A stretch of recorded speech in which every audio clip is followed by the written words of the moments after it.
I'm very pregnant, hence the stroller. I just finished my pregnancy brain tour. Keep your eyes peeled here. If you missed it, you still might get to see it. Finished the tour, I'm back home, and I decided to do a little pregnancy AMA. One really fun thing about being pregnant is you can't breathe. Ever. So I asked you guys on one of the other apps if you had any questions for me. Here we go. Okay, we're gonna start with like the two most basic questions that I didn't realize I hadn't answered yet. So one, it's a boy.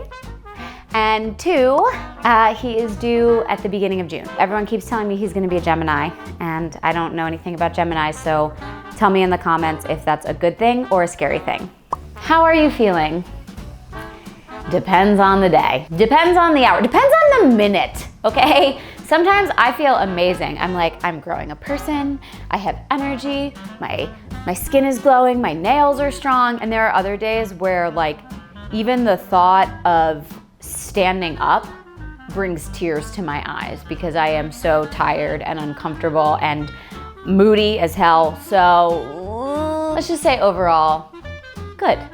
I'm gonna be honest with you guys, I'm pretty bummed that I didn't have any like super bizarre cravings like pickles and peanut butter or like ice cream with onions in it or like something disgusting. But whenever I see food, I need it. I was watching Gilmore Girls and it was the episode where Rory gets snowed in at Emily and Richard's house, if you know, you know, and they make a frozen pizza. Nothing. Not a blessed thing. Hey, there's frozen pizza.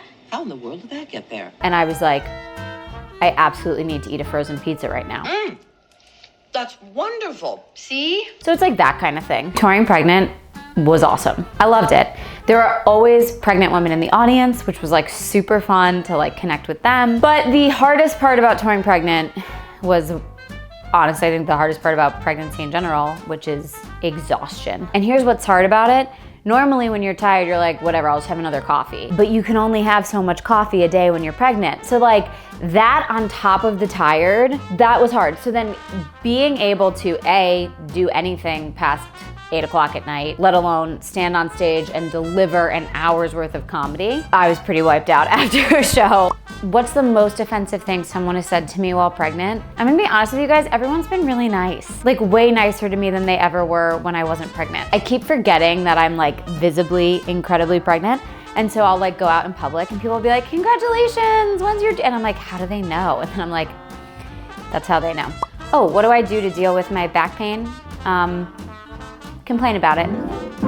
And I also stretch, but I think complaining honestly works better. Okay, obviously the best part is that there's a baby coming and he kicks all the time and he moves and you can feel him and it's really cool and you're like, oh my God, I'm growing a person. Like I'm growing organs and elbows and eyelashes and like then that person is gonna be here and it's gonna be awesome. So like that is 150% the best part. My less sincere answer is that I always have an excuse to not do things. I don't wanna do the laundry. I'm pregnant, you have to do it. I don't wanna go out late at night. Sorry, I'm pregnant, I'm too tired. I can go to a restaurant in New York where they're like, we won't seat you until your entire party comes, but then they'll look at me and they'll be like, okay, we'll seat you. And like that kind of rules. Honestly, I don't even know where to start with this one. Some of the weirdest ones is like, I'm congested. No clue why a baby in my stomach would make my nose congested, but there you have it. My skin itches all the time. Calf cramps in the middle of the night for no reason. Oh, I don't know if you can see them now, but I have these little, yeah, you can sort of, these baby hairs that stick straight up, and there's nothing you can do about them. I've been getting bloody noses, which is like really fun and charming. You know, it's great. You start feeling tired immediately. I'm sorry to tell you that. That was like, honestly, I think one of my first symptoms was that I was tired and breathless. My first trimester, I slept honestly probably more than I am during my third trimester. I would argue that I was more tired in my first trimester. But then you get this wonderful respite, the glorious, beautiful, glowing second trimester when you have energy and you're excited and you're feeling good and you got like a little bump and you're showing, but you're not uncomfortable yet. You're just like, I'm cute and pregnant. Then you hit the third trimester and you can't move because your bump is in the way and you are once again exhausted. You're just gonna be tired for 9 months.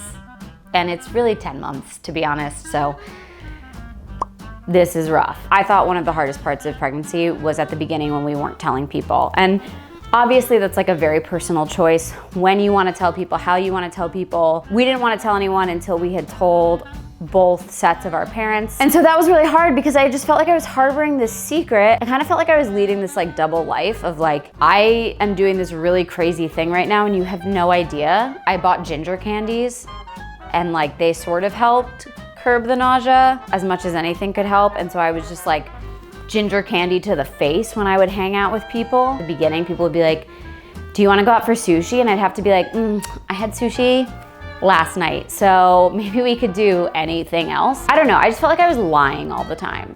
I love this question. He has been so supportive in truly every single facet, manner, way you could imagine, from like infinite back rubs to always getting me water without complaining. But I would say that the most supportive thing he does is he listens. He listens very intently. He gives me good advice when I need it. He is like a true partner. So that's how it's been so far. If you have any more questions, throw them in the comments. I will happily answer them. And make sure you follow along to see all of the changes that come once baby comes. I'll definitely do a new mom AMA. If you want to ask questions, you can follow me on the other apps.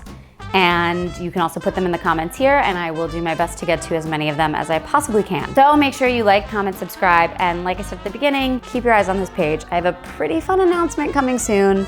So if you missed my tour, don't worry, there's something coming for you. Now I'm gonna go stop talking so I can breathe. Whew.